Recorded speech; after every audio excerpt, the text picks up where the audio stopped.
In this lesson, I'm going to describe Big O notation. You can use Big O notation to study the performance of algorithms.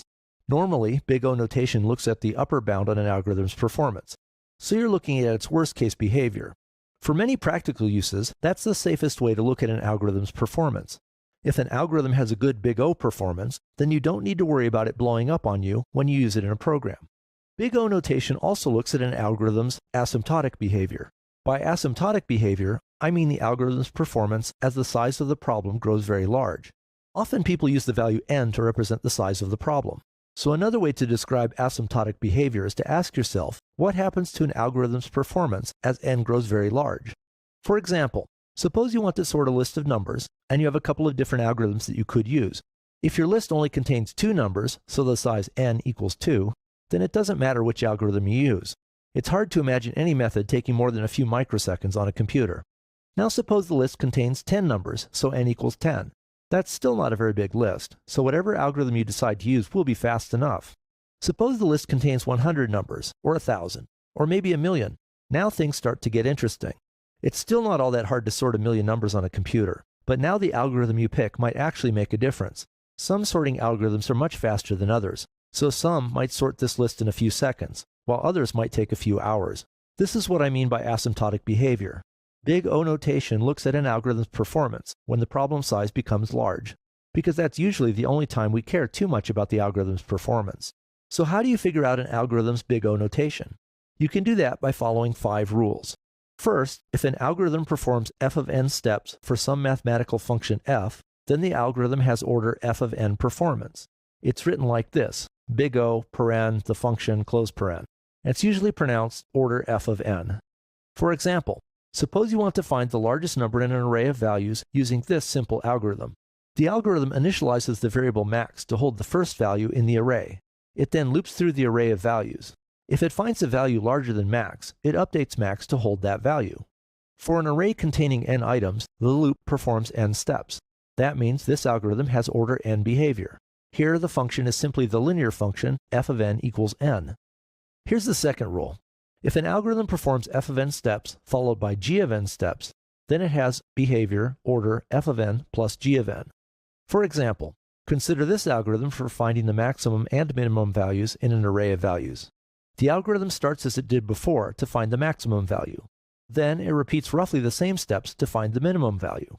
First it performs n steps, then it performs another n steps, so its behavior is order n plus n, or order 2n. If the algorithm performs some steps followed by some more steps, you can add the behavior of the 2 sets of steps. The third rule says, if the function f is larger than the function g for large problems, then you can simplify f plus g to be just f. Basically, this says you can round up. Because f is larger than g, eventually the function f will dominate the runtime, so you could ignore g.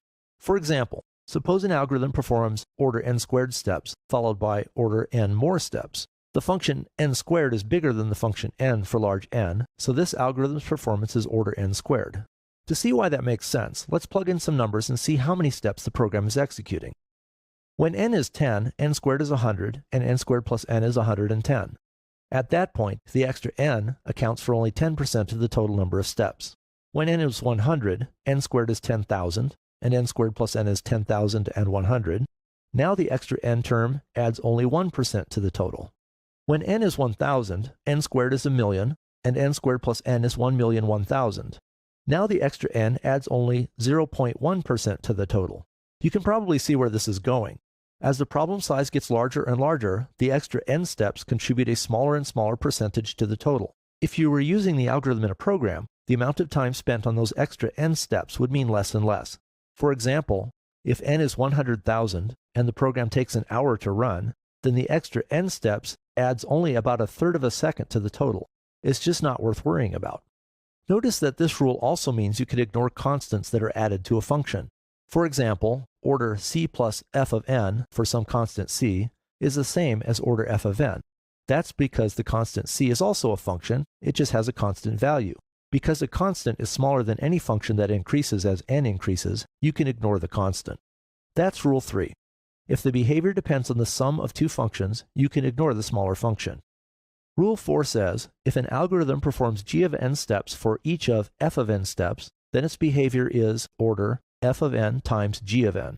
For example, this algorithm determines whether an array contains two identical values. The for I loop loops through the array. Nested inside that loop, a for j loop also loops through the array. Within the inner loop, the program compares the values at positions I and j. If the values are the same and I isn't equal to j, then the algorithm returns true to indicate that the array contains the same value twice. Here, the for I loop runs through the n items in the array.